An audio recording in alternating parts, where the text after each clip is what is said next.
The preschool teacher said today's parent-child activity was hide and seek, and I had to find my son and his mother within the designated area.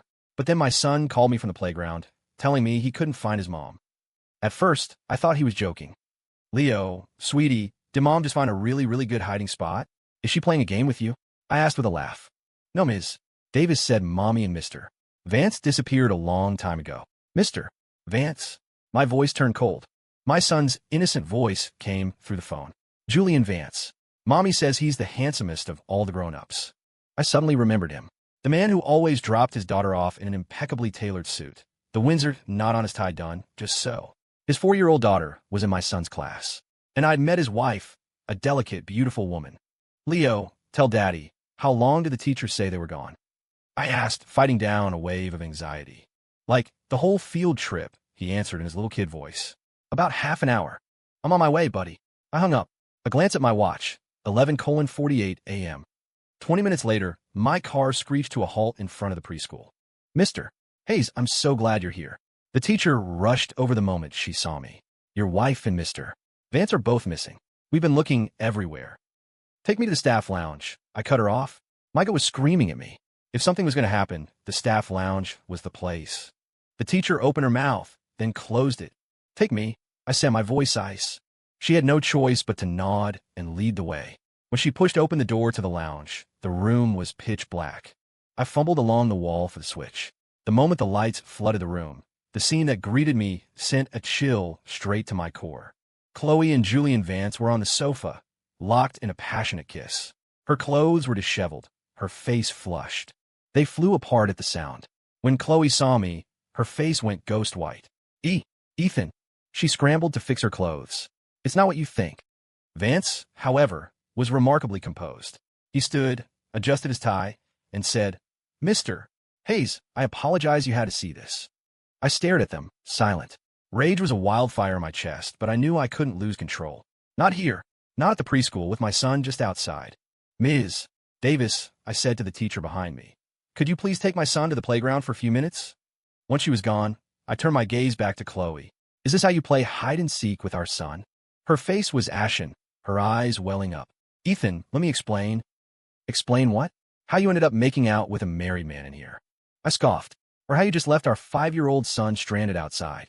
Show some respect, Vance said. My head snapped toward him. Mr. Vance, I suggest you shut your mouth right now. Otherwise, I can't guarantee I'll be able to control myself. He had the sense to stay quiet. Chloe started to cry. Ethan, I'm sorry. I know I was wrong. Wrong. I laughed, a bitter, hollow sound. You think a simple I'm sorry is going to cut it after you cheat on me with another woman's husband in our son's preschool? She reached for my arm. I swear this was the first time, and it'll be the last. I pulled away. The first time? You really think I'm going to believe that? Vance suddenly spoke up again. Mr. Hayes, what's done is done. We can discuss this calmly. This is a preschool, after all. It's not a good look. I looked at his smooth, polished expression and suddenly smiled. You're right. It's a terrible look. We'll talk some other time. I turned and walked out. Chloe ran after me. Ethan, where are you going? To take my son home, I said without looking back. On the drive home, my hands wouldn't stop shaking. From the back seat, Leo kept asking, Daddy, where's Mommy? Mommy, had to take care of something, I forced myself to say. With Mr. Vance. I slammed on the brakes. Thank God for the red light. Leo, we're not going to talk about Mr. Vance anymore. Why? He always buys me candy. I took a deep breath. Because he's a bad man. But Mommy said he's a good man, my son said, his voice pure innocence. Mommy said Mr. Vance is handsome and nice and gentle with everyone. Mommy was wrong. I interrupted. Why? Because Daddy said so. Back home, I sent Leo to his room to play and collapsed onto the sofa, lighting a cigarette. My phone buzzed incessantly.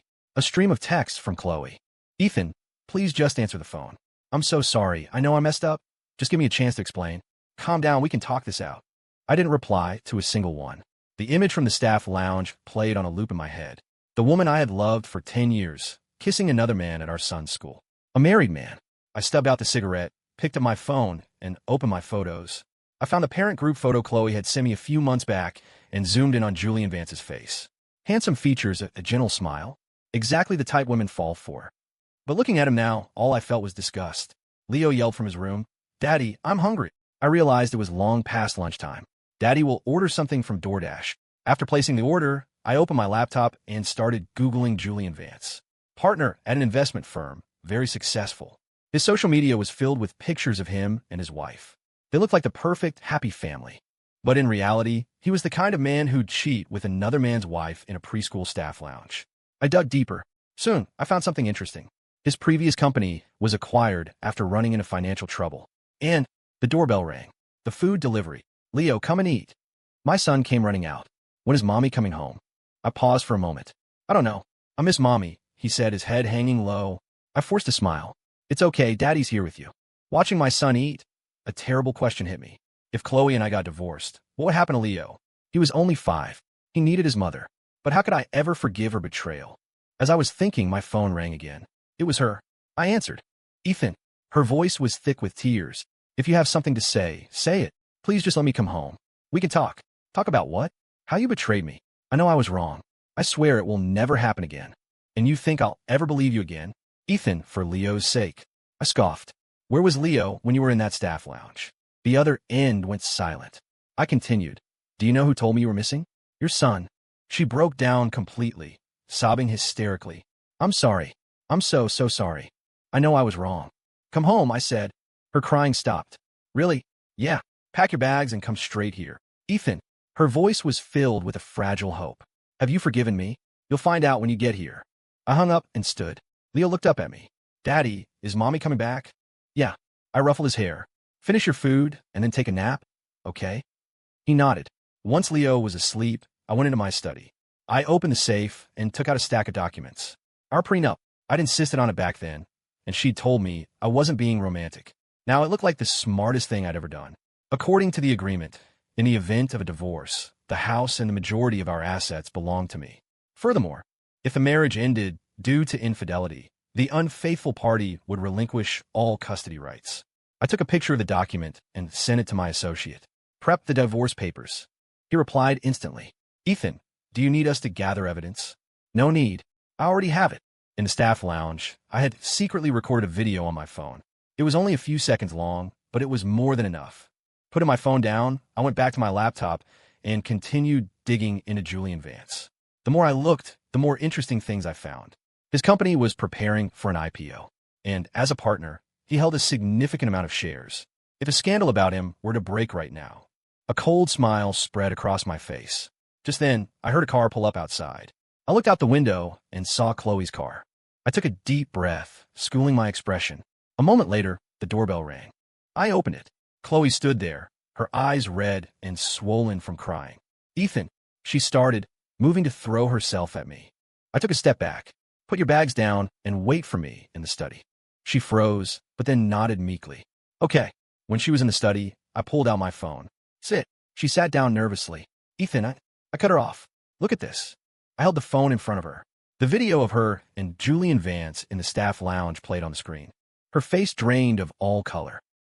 You recorded it, and that's not all. I pulled out a stack of photos. I'd hired a PI. There were photos of her and Vance at a coffee shop, in a department store, and entering a hotel. The dates on the photos went back 3 months. She looked at the pictures, her whole body trembling. Ethan, Now let's talk about the divorce. I produced a document. Her head snapped up. No, I'm not getting a divorce. Do you really think you have a choice? Ethan, I know I was wrong. She lunged forward and grabbed my legs. Please, just give me one more chance. I swear it'll never happen again. I looked down at her coldly. Let go. No. She cried even harder. If you don't forgive me, I'll kill myself. Before you do that, maybe you should think about your son, I said. Her body went rigid. According to our prenup, if the divorce is a result of infidelity, the other party gets full custody, I said. And the evidence I have is more than enough to make sure you lose any custody battle spectacularly. Her hands slowly fell away. You can't. Why can't I? I sneered. Because you're his mother? Funny, you didn't seem to be thinking about that when you were in that lounge with another man, while your son was outside crying because he couldn't find you. She collapsed on the floor. I'm sorry. I'm so sorry. I tossed the divorce agreement in front of her. Sign it. No. She shook her head. Please, just give me one more chance. I really know I was wrong. You know you were wrong? I scoffed. If I hadn't walked in on you, would you have stopped? She said nothing. Sign it. I repeated, or I'm sending this video to Julian Vance's wife. Her head shot up. You can't do that. Why not? I retorted. You destroyed my family. Why can't I? She bit her lip. Please, don't tell her. Then sign. Her hand shaking, she picked up the pen. Tears dripped onto the paper. Finally, she signed her name on the divorce agreement. I picked it up. Pack your things and get out. Can I see Leo? She begged. He's napping, I said. Once the court finalizes everything, you can have your scheduled visitations. She looked at me with utter despair. Ethan, you've changed. You're the one who changed me. I opened the study door. Go. She slowly got to her feet, glanced toward our son's room, and then walked, head down to the front door. I followed her. I watched her drag her suitcase toward the elevator. It wasn't until the elevator doors closed that I turned back inside. The moment I shut my own door, I leaned against the wall, my body shaking uncontrollably. Tears I hadn't let myself shed streamed down my face. We were supposed to be forever. I had to come to this. I slid down to the floor and wept in silence. It took a long time to get myself under control. I stood up and wiped the tears from my face. I picked up my phone and texted my associate. Get me Julian Vance's recent itinerary. If he was bold enough to touch what was mine, he shouldn't be surprised when I came for what was his. Revenge was just beginning. The next morning, I dropped Leo off at preschool as usual. He was still asking, Daddy, why wasn't Mommy home? I forced a smile. Mommy had to go on a business trip. When is she coming back? I hesitated. Daddy doesn't know. At the preschool entrance, I got out and lifted Leo from his car seat. The teacher was waiting by the door. She looked awkward when she saw us. Mr. Hayes. Leo, go on inside with your teacher. I patted my son's head. Once he was out of earshot, the teacher started to say something, but I cut her off. I expect what happened to remain confidential, I said. She nodded quickly. Of course, you have my word. I was about to leave when a voice called out behind me. Ethan. It was Chloe. Her eyes were bloodshot, her clothes rumpled. She must have been waiting here for a long time. What is it? I asked without turning around. She hurried to stand in front of me. Please, just let me explain. I really do know I was wrong. I let out a cold laugh. Didn't we cover this yesterday? She choked out. I really do love you. It was just a moment of weakness. A 3-month-long moment of weakness. I shot back. She froze. You? How did you know? So it's true, I said, looking right at her. It started 3 months ago.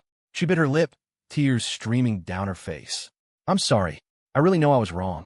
And saying sorry is supposed to fix it. Ethan, you can punish me however you want. She grabbed my arm. But please, don't divorce me. Don't separate me from our son. I shook her hand off. You should have thought of that sooner. I know I was wrong.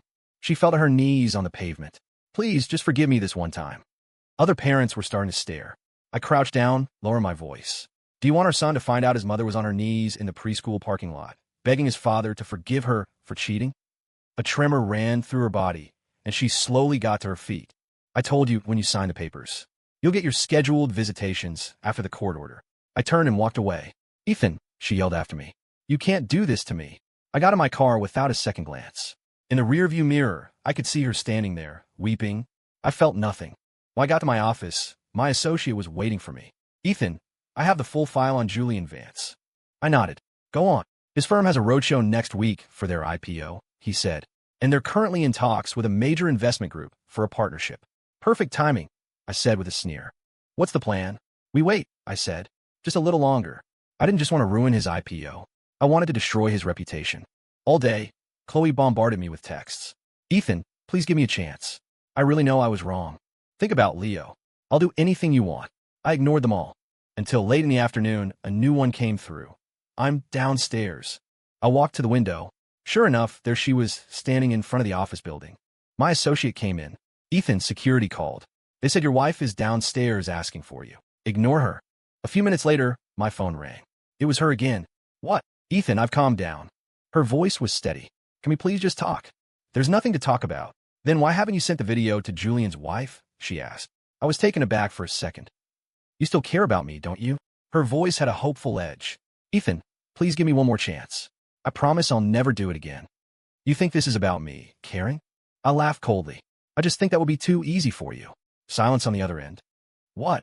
What do you mean? You'll find out soon enough. I hung up. That evening, I picked Leo up from preschool. On the way home, he asked, Daddy, why was Mommy crying at school today? My grip on the steering wheel tightened. You saw that? Yeah. He looked down at his shoes. I wanted to go hug her, but the teacher wouldn't let me. I took a deep breath. Mommy did something wrong, so now she has to face the consequences. What did she do wrong? You'll understand when you're older. but I miss Mommy. The pain in his voice was a knife in my chest. I'm here with you, buddy. Okay. He nodded, but he was still sad. When we got home, I was about to start making dinner when the doorbell rang. I opened it to find Chloe standing there, holding several bags of groceries. I thought I could make you guys dinner. We don't need you to. I started to close the door. Mommy. Leo came running out of his room. Chloe immediately knelt, her arms open wide. Leo. My son flew into her arms. Watching them, I couldn't bring myself to throw her out. Come in, I said. She looked up at me, surprised. Ethan, just for dinner, I said, turning toward the kitchen. And then you leave. She nodded quickly. Okay. In the kitchen, she bustled around just like she used to, making all of our favorite dishes. Leo sat at the dining table, watching her happily. For a moment, it was almost like nothing had happened, but I knew we could never go back. After dinner, she cleaned up without being asked. I sat with Leo in the living room, watching cartoons. When she was done, she stood at the edge of the kitchen, hesitating. It's getting late, I said. She bit her lip. Ethan, Leo needs to get to bed. She looked at our son and nodded. Okay, I'll go. She knelt and kissed Leo's forehead. Sweetie, Mommy will come see you again soon. Leo hugged her tight. Mommy, don't go. Her eyes reddened. Be good, sweetie. Mommy has to go on a trip. When will you be back? Soon. I'll be back soon. Her voice cracked. I turned away. Leo, time for your bath. After our son was in the bathroom, she was still standing there. Ethan, can you really not forgive me? I looked at her. Do you really think it's possible? I know I was wrong. The tears started again. I truly know I was wrong. And that makes everything okay. I scoffed. If that were the case, no one would ever go to prison. Do you hate me? She asked suddenly. I froze. If you hate me, why didn't you just send the video to Julian's wife? She pressed, staring at me. Why did you even let me in the door? Because of our son. Is it really just because of him? She took a step closer. Ethan, you still love me, don't you? I took a step back. You think I could still love a woman who betrayed me? Then why don't you just cut me out of your life? Why are you still digging into our lives? Because. I started to say, but the bathroom door opened. Leo came out wrapped in a towel. Daddy, I'm all clean. Chloe wiped her tears away. Leo, Mommy's leaving now. Don't go. He started to cry again. Be good. Mommy will be back soon. She kissed him, then looked at me. I know you still love me. I'll wait for you to forgive me. With that, she turned and left. I pulled out my phone and texted my associate.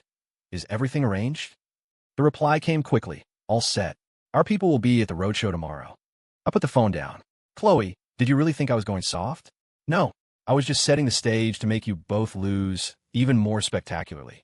The next morning, I went to the office as usual. At 10 o'clock, my associate walked in. Ethan, it's starting. I nodded and opened my laptop. A live stream of Julian Vance's company roadshow filled the screen. He was on stage, dressed to the nines, talking about the company's growth prospects. Over the past 3 years, our company's revenue has grown at an annual rate of 30%. Just then, a man stood up in the audience. Mr. Vance, I have a question. Vance smiled professionally. Please, go ahead. Is it true that your company's primary assets were acquired from a company that was on the brink of bankruptcy? A murmur went through the crowd. Vance's expression tightened slightly. Sir, that's incorrect. It was a standard acquisition. Was it? The man held up a folder. Because I have evidence here that suggests your company engaged in serious financial fraud during that acquisition. The room erupted. Vance's face hardened. Security, get this man out of here. But it was too late. The press had captured everything. Soon, the news would be all over the financial world. I closed the live stream, a cold smile on my lips. This was only the beginning. At noon, my associate came in. Ethan, Vance's company stock has tanked. Keep an eye on it, I said. And what about his wife? She's received the package. Good. At 3 o'clock, Vance's company held an emergency press conference. He stood at the podium, trying to do damage control. Regarding the allegations made this morning, we have prepared a detailed explanation. Suddenly, a woman burst into the room. It was his wife. Julian, she screamed. You can save your breath. All eyes turned to her. You want to explain things? She said with a venomous laugh. Let me help you with that. She pulled out a stack of photos. The ones I had taken of him and Chloe. Ladies and gentlemen, my husband isn't just a crook, he's a cheater. She threw the photos into the crowd. These are pictures of him and his mistress, taken over the last 3 months. The room descended into chaos. Reporters' cameras flashed like strobe lights. Julian Vance's face was chalk white. Isabel. Don't you dare say my name, she spat. You think you're so clever, don't you? So charming?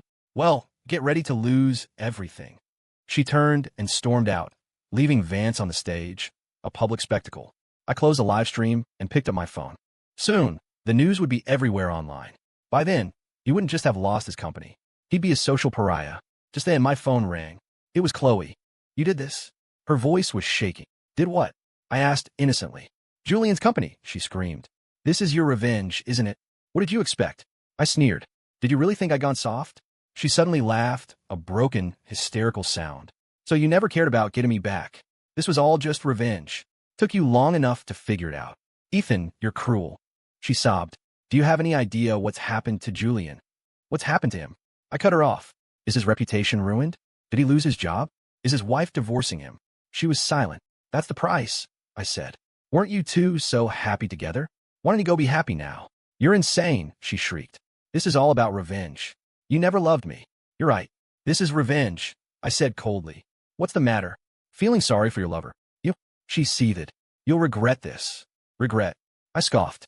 What else do I have left to regret? You. Before she could say another word, I hung up. That evening, I picked Leo up. In the car, he asked, Daddy, why didn't Mommy pick me up today? I paused. Mommy's busy. Does she not want me anymore? I slammed on the brakes. Red light. Leo, no matter what happens, Mommy and Daddy will always love you. But why doesn't Mommy come home? I didn't know how to answer. Just then my phone rang. It was my associate. Ethan, there's been an incident. What is it? Julian Vance. He committed suicide. That night, I sat alone on the balcony. The news of Julian Vance's death had spread across the city. He jumped from his office building, apparently. Left a note for his wife, saying he was sorry. I lit a cigarette and took a long drag. Honestly, I never thought he'd kill himself. My goal was to ruin his reputation, not end his life. But now that it was done, I felt no guilt. On the contrary, I felt a grim satisfaction. He, after all, was the one who destroyed my family first. My phone was ringing off the hook. All calls from Chloe. I ignored everyone until she sent a text. Ethan, I'm downstairs. If you don't come down, I'm not leaving. I walked to the window. She was really there, standing on the street, staring up at our apartment. It was raining. She didn't have an umbrella and was soaked to the bone. After a moment's hesitation, I went downstairs. What do you want? She looked at me, her eyes bloodshot. Are you happy now? About what? Julian is dead, she shrieked. He's dead. Are you happy now? His death has nothing to do with me, I said coldly. He's the one who committed fraud, and he's the one who had an affair. This was all you. You orchestrated this. She flew at me like a madwoman, hitting me with her fists. This was your revenge. You killed him. I let her hit me until she was exhausted and collapsed on the ground, sobbing. Are you done? I looked down at her. If you're done, you should go home. Ethan, you've changed. She cried, her voice hoarse. You're like a stranger. You're the one who turned me into this. Do you hate us that much? Hate? I laughed.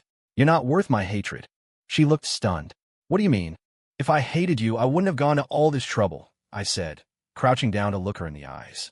I just wanted to make you pay. You. Her body trembled. You planned all of this? Yes, I admitted without hesitation. From the moment I found you two, I was planning all of this. So, she bit her lip. You never even considered forgiving me? Do you think betrayal is something that deserves forgiveness? I know I was wrong. She started crying again. I really know I was wrong. And saying sorry is supposed to fix it? I scoffed.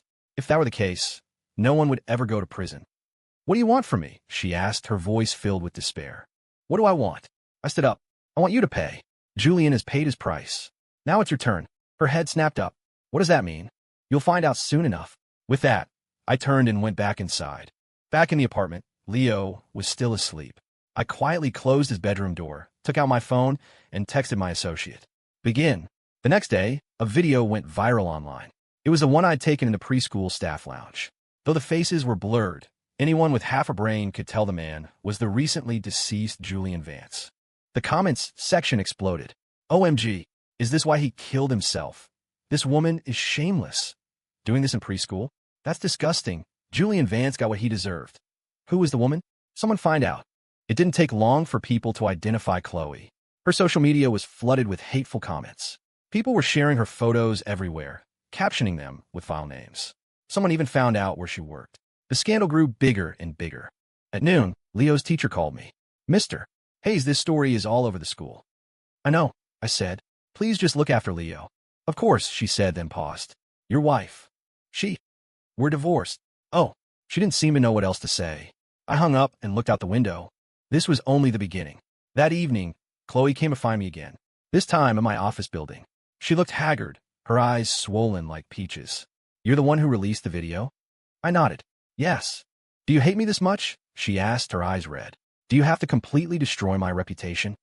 Didn't you say you were ready to pay the price for your mistakes? I sneered. This is the price. Ethan, you've become terrifying. She took a step back. You were never this kind of person. I wasn't, I said, looking at her. You made me this way. What about our son? She suddenly asked. Have you thought about him? What will he think when he finds out about all this? Where were your thoughts about our son when you were cheating at his school? She was speechless. Now you're worried about him? I scoffed. It's too late. Do you have to destroy me like this? She asked, biting her lip. Do you know what people are saying about me online? I can't even leave my house. Isn't that exactly what you deserve? Her whole body was shaking. Aren't you afraid I'll do something drastic? Is that a threat? I laughed. Don't worry. If you die, I'll take good care of our son. She froze. Ethan, does it not hurt you at all to say things like that? Hurt? I looked at her. When you betrayed me, did you ever think about whether I would be hurt? She was silent. Go home, I said, and don't come looking for me again. Do you really not love me at all anymore? She asked suddenly. I started to walk away. Answer me, she yelled from behind me. I stopped. What do you think? I don't believe it, she cried, running up to grab me. If you really didn't love me, why would you go to all this trouble for revenge? Why wouldn't you just let me go? I shook her hand off. Because I needed you to understand the price of betrayal. With that, I got in my car and drove away. In the rearview mirror, the sight of her standing there, weeping, filled me with a cold and satisfying pleasure. Over the next few days, the online storm only intensified. Someone doxed Chloe, publishing her address. Crowds started gathering outside her building, pointing and shouting. Someone even threw rotten eggs at her door. My associate told me she hadn't left her apartment in days. She had become a prisoner in her own home. One night, my son suddenly asked me, Daddy, why is everyone on the internet saying mean things about Mommy? I looked at him shocked. How do you know about that? A kid at school told me, he said, looking down. They said Mommy is a bad person. I knelt and pulled him into a hug. Don't listen to them. But is Mommy a bad person? I didn't know how to answer. Daddy, I miss Mommy. He burst into tears. I want Mommy to come home. Watching him cry felt like a knife twisting in my gut. If she had never betrayed me, my son wouldn't be in this pain. Just then my phone rang. It was Chloe's mother. Ethan Hayes, are you happy now? Her voice was choked with sobs. Someone threw acid on Chloe. I was stunned. What? She's in the hospital right now, she cried. This is all your fault. You did this to her. I hung up and immediately called my associate. Find out what happened. He called back within minutes. Ethan, it was one of Julian Vance's online fans. Said they were getting revenge for him. The hand holding my phone was trembling. This was too good. Wonderful. I had to go see this for myself. Send me the hospital address. 20 minutes later, I was there. Chloe was lying in a hospital bed, her face wrapped in bandages, only her eyes showing. She stirred when I walked in. How bad is it? I asked. She shook her head. Turns out the acid was fake, just a strong alkaline solution. It had still burned half her face, though. I felt a flicker of disappointment. What are you doing here? Her voice was weak. Came to laugh at me? This isn't what I wanted. Huh. A dry, cold laugh escaped her. Not what you wanted. Then what did you want? I was silent. I wanted something worse. You just wanted to see my life ruined, didn't you? She continued. Well, you got your wish. My reputation is destroyed, and now my face is too. Fine, this will do, I said, turning to leave. She closed her eyes. You win, Ethan. I've lost everything. A tear slid out from under the edge of the bandages. Suddenly, she spoke again. Oh, and tell Leo I'm sorry. Just tell him. Mommy went somewhere very, very far away. I froze. What are you talking about? You'll find out soon enough, she replied, using the same words I'd once said to her. I wanted to say more, but she had already closed her eyes again. I stood there for a moment, then left. The next morning, my associate called. Ethan, bad news. What is it? Your wife. Last night, when the nurse wasn't looking, she jumped from the hospital window. My hand went slack, and the phone clattered to the floor. The good news was just too sudden. I didn't go to Chloe's funeral. Her suicide note said she didn't want me there.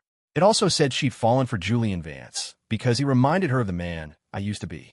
The gentle, caring man who would never have hurt her. Leo didn't know any of this. I just told him his mommy had gone to a place very far away. He cried for a long time before falling asleep in my arms. Watching his peaceful face, I started to hum a tune. In this war of revenge, I was the final victor. 5 years later, Leo was in elementary school. He rarely mentioned his mother anymore. But every year on the anniversary of her death, we would go visit her grave. Today was his birthday. After school, I took him to an amusement park. "Daddy," he asked out of the blue, "do you remember when we used to play hide and seek with Mommy?" I paused. "I remember. I finally understand why I couldn't find her that day," he said. "It's because she found a place to hide that was so good, no one could ever find her again." I knelt and hugged him tightly. "Forget about her. Come on, let's go get something to eat." I took my son's hand, and we walked off into the setting sun. The wind was gentle. My heart was calm.